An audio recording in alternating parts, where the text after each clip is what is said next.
உறவுகளுக்கு வணக்கம். நான் உங்கள் ஆர்கே ரஜி. இன்றைக்கு நாங்கள் இந்த காணொலியூடாக என்ன விஷயங்கள் எல்லாம் பார்க்க போகிறோம் என்று சொன்னால், இந்த தற்காலிக அரசியல் எப்படி போய்கொண்டிருக்கிறது, இந்த நாடு எதை நோக்கி போய்கொண்டிருக்கிறது, எங்களுடைய நாட்டு மக்கள் எதை நோக்கி போய்கொண்டிருக்கிறார்கள், எங்களுடைய நாட்டை ஆளுகின்ற அரசியல்வாதிகள் எப்படி போய்கொண்டிருக்கிறார்கள், அரசியல்வாதிகள் என்னவெல்லாம் செய்து கொண்டிருக்கிறார்கள் என்பதையெல்லாம் தெளிவாக இந்த காணொலியூடாக பார்க்க இருக்கின்றோம்.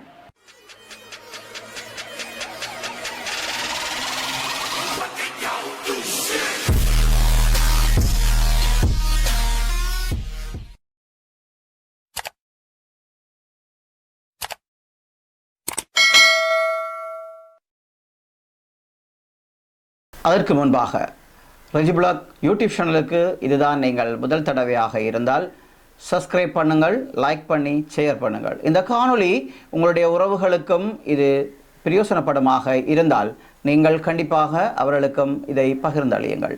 வாருங்கள், இப்போது காணொளிக்குள் போகலாம். உங்களுக்கு எல்லாருக்குமே தெரியும், நடப்பு ஆண்டிலே ஆட்சி செய்து கொண்டிருக்கின்ற இந்த என்பிபி அரசாங்கம் என்ன செய்து கொண்டிருக்கிறது. ஊழல் மோசடிகளை வேகமாக ஆராய்ந்து அதை வேகமாக நீதிமன்றத்தில் சமர்ப்பித்து நிறைய தண்டனைகளையும் பெற்றுக் கொடுத்து கொண்டிருக்கிறது. நிறைய சிறை கைதிகளையும் உருவாக்கி கொண்டு இருக்கிறார்கள். அந்த வகையிலே உங்களுக்கு தெரியும், அண்மையிலேயே நடந்த விஷயம், சிறைச்சாலையிலே ஒரு துன்பகரமான நிகழ்வுகளும் நடந்தேறியது.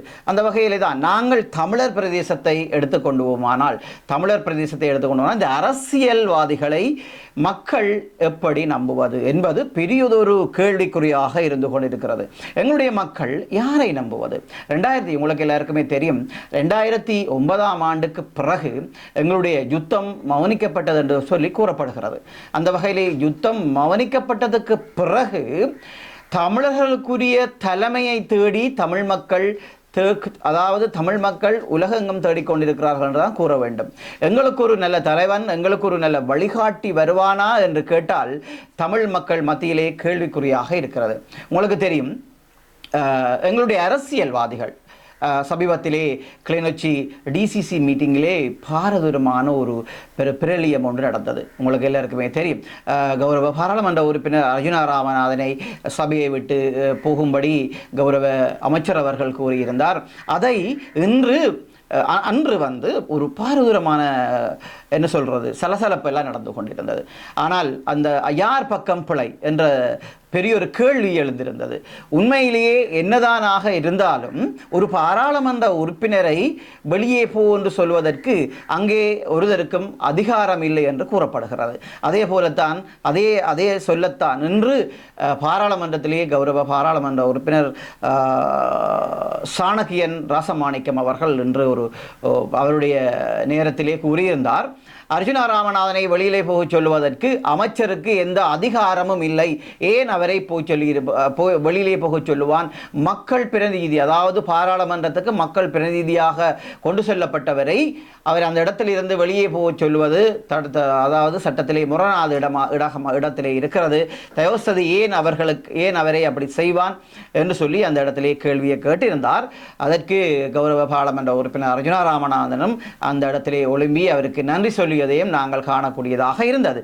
முற்றுமுழுதாக அன்றைய நாளில் இந்த என்பிபி அரசாங்கம் கூறிக்கொண்டு இருக்கிறது, நாங்கள் ஊழல்களை ஒழிக்கின்றோம், இந்த ஊழலுக்கு எங்களுடைய அரசாங்கத்திலே இடமில்லை என்று கூறிக்கொண்டிருக்கின்ற இந்த அரசாங்கம் ஏன் இப்படியான சில வடிவாக கேட்க வேண்டும் ஒரு சில பிழைகளை விட்டுக் கொண்டிருக்கிறார்கள். அன்று அர்ஜுனா ராமநாதன் 7 ஃபைலை கொண்டு வந்தார்.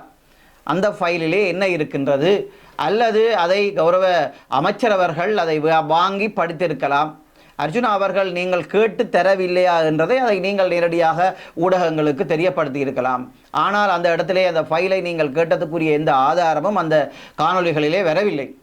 ஆனால் எங்களுடைய கௌரவ அமைச்சர் அவர்கள் அந்த இடத்தை விட்டு எழும்பி போய் அதை அர்ஜுனாவுக்கு அடிக்கப் போனாரா அல்ல அர்ஜுனாண்ட கையை சும்மா தட்டி விட்டாரா என்பது கேள்விக்குறியாக இருக்கிறது. பல ஊடகங்களிலே பலவிதமாக கதைக்கிறார்கள். ஆனால் உண்மையிலேயே நாங்கள் கூறுகின்றோம், என்னை பொறுத்தளவரே கௌரவ அமைச்சர் அவர்களை நன்கு தெரிந்தவர்கள் என்ற அடிப்படையிலே அவர் அப்படியானவர் அல்ல.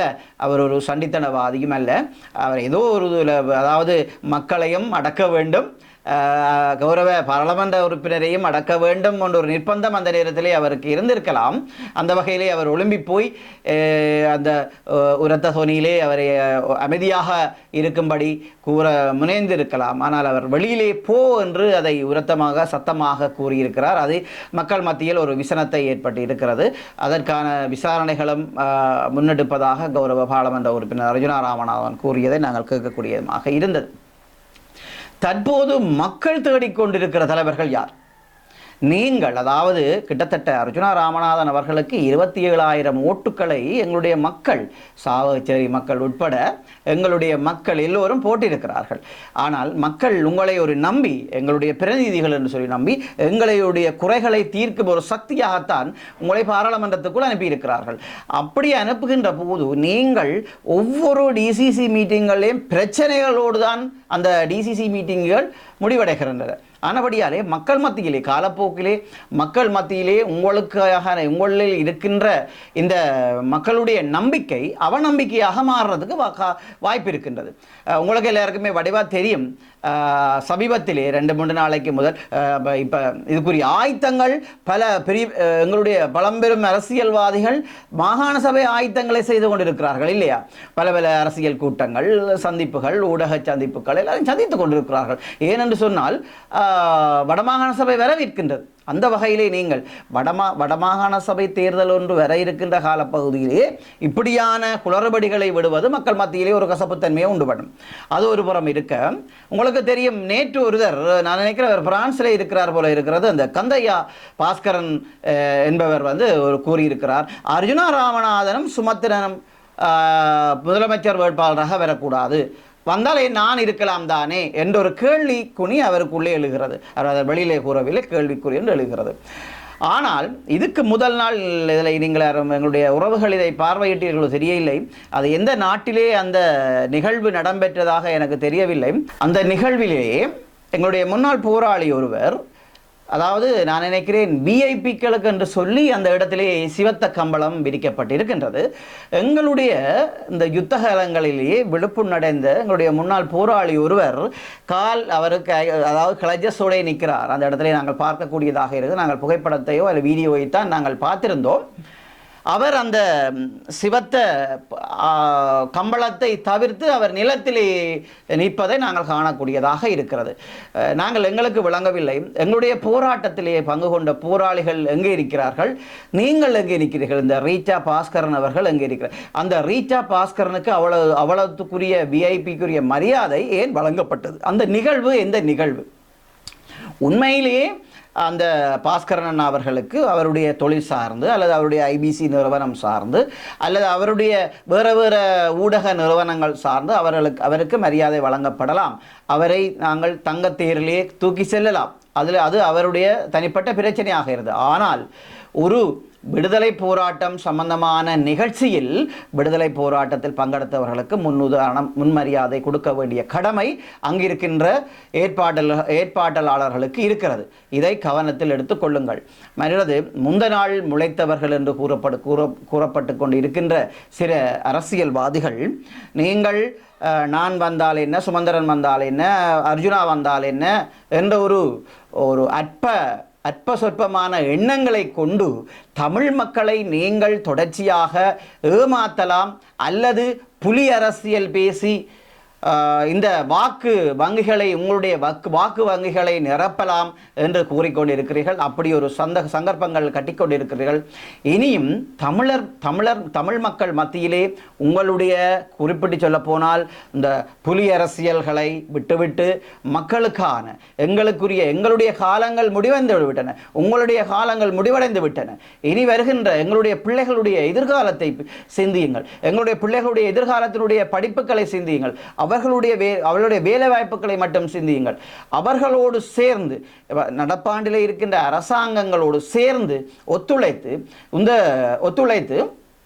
எங்களுடைய பிள்ளைகளுக்கு எதிர்காலத்துக்கான தீர்வுகளை பெறுவதற்கான நோக்கங்களை கண்டறியுங்கள். அவர்களோடு ஒத்துப்போய், அரசாங்கத்தோடு ஒத்துப்போய் அவர்கள் தருவதை வேண்டி எங்களுடைய எதிர்கால சந்ததியினருக்கு பயன்படக்கூடியதான அரசியலை கொண்டு வாருங்கள். உங்களுக்கு எல்லாருக்குமே தெரியும், இந்த புலி அரசியலை விடுங்கள், இனி தேவையில்லை. உங்களுக்கு தெரியும், அன்னம் பாலசிங்கன்னு சொல்லுகிற மாதிரி 2 தசாப்த காலமாக வேலுப்பிள்ளை பிரபாகரன் போராடி, அதாவது உங்களுக்கு எல்லாருக்கும் தெரியும், முப்பரிமாணங்களோடு போராடிய ஒரு விடுதலை இயக்கம் எங்களை விடுதலை இயக்கம்.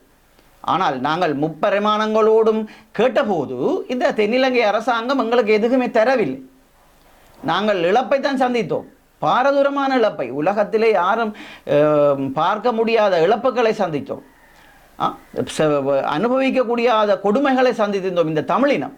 இனியும் எங்களுக்கு பிறகு வருகின்ற இந்த தமிழினத்தை நீங்கள், இந்த அரசியல்வாதிகள், உங்களுடைய சொற்ப தேவைகளுக்கும் சொற்ப ஆசைகளுக்கும் உங்களுடைய சந்ததி, குறிப்பாக சொல்ல போனால் உங்களுடைய சந்ததி நல்லா இருக்க வேண்டும் என்பதற்காக எங்களை மாதிரியான அதாவது ஒரு பாமர மக்களை நீங்கள் பலிக்கிடாயாக்க வேண்டாம் என்றதை தான் கூற வருகிறோம். அப்படி ஆக்குவியலாக இருந்தால் வெகு விரைவிலே நீங்கள் ஓரங்கட்டப்படுவீர்கள், மக்கள் மத்தியிலே நீங்கள் கட்டாயம் இனங்கண்டு அகற்றப்படுவீர்கள் என்பது நிச்சயமாக மக்கள் எடுத்த ஒரு முடிவாகத்தான் நாங்கள் இப்போ கருதுகிறோம். உங்களுக்கு எல்லாருக்குமே தெரியும், இந்த அரசியல்வாதிகள் முக்கியமாக நாங்கள் சொல்லுகிறோம், ஒற்றுமையாக இருங்கள், ஒற்றுமையாக வாருங்கள். நீங்களே இப்படி பிரிந்து போனால் மக்கள் எங்கே அப்பா போகிறது? 2009ஆம் ஆண்டுக்கு பிறகு மக்கள் தலைவரை தேடிக்கொண்டிருக்கிறார்கள், ஒரு நல்ல தலைவன் வருவானா என்று தேடிக்கொண்டிருக்கிறார்கள். உங்களில் யாரை நம்புவது? 57 கட்சியை வச்சு கொண்டிருக்கிறீர்கள், ஆனால் ஒரு கட்சியும் ஒரு இடத்தில் இணைந்ததாக நாங்கள் பார்க்கவில்லை. இன்று பலாலியிலே காணி விடுவிப்புக்கான ஆர்ப்பாட்டம் செய்கிறார்கள். குறிப்பிட்ட அரசியல் கட்சிகள் அந்த இடத்திலே சமூகம் அளிக்கின்றன. மயிலிட்டி மக்கள் ஆர்ப்பாட்டத்தை செய்து கொண்டிருக்கிறார்கள். குறிப்பிட்ட அரசியல் கட்சிகள் தான் சமூகம் அளிக்கிறார்கள். எனவே நான் நினைக்கிறேன் 21ஆம் தேதியா 22ஆம் தேதியா தெரியவில்லை, வசாவளான் மக்களும் ஒரு ஆர்ப்பாட்டத்தை முன்னெடுத்திருக்கிறார்கள் இல்லையா? அந்த இடத்துல கூடி நீங்கள் எல்லா அரசியல்வாதிகளும் வருவீர்களா என்று கேட்டால் அங்கே கேள்விக்குறியாகத்தான் இருக்கும். நான் வந்தால் நீ வரமாட்டார், அவர் வந்தால் நான் வரமாட்டேன், ஒன்று போட்டி பொறாமையலாக இருக்கிறது. எல்லா அரசியல்வாதிகளும், நானும் பார்த்திருந்தேன், கௌரவ பாராளுமன்ற உறுப்பினர் ஸ்ரீதரன் வந்திருந்தார், பாராளுமன்ற உறுப்பினர் கயேந்திரகுமார் பொன்னம்பலம் வந்திருந்தார், கௌரவ பாராளுமன்ற உறுப்பினர் எங்களுடைய இளங்குமரன் அவர்கள் வந்திருந்தார், அதே மாதிரி முன்னாள் நாடாளுமன்ற உறுப்பினர் ஜனாதிபதி சட்டத்தரணி அவர் எம் ஏ சுமந்திரன் அவர்கள் வந்திருந்தார்கள். நாங்கள் கேட்கிறோம் என்ன சொன்னால், மக்கள் சார்பாக ஒரு கேள்விகளை முன்வைக்கிறோம் என்றால், இந்த இவ்வளவு பாராளுமன்ற உறுப்பினர்மாரும் ஒரே நாள் வந்திருந்தால் ஒரு பெரிய ஒரு வெற்றியாக அமையும் அந்த போராட்டத்திற்கு.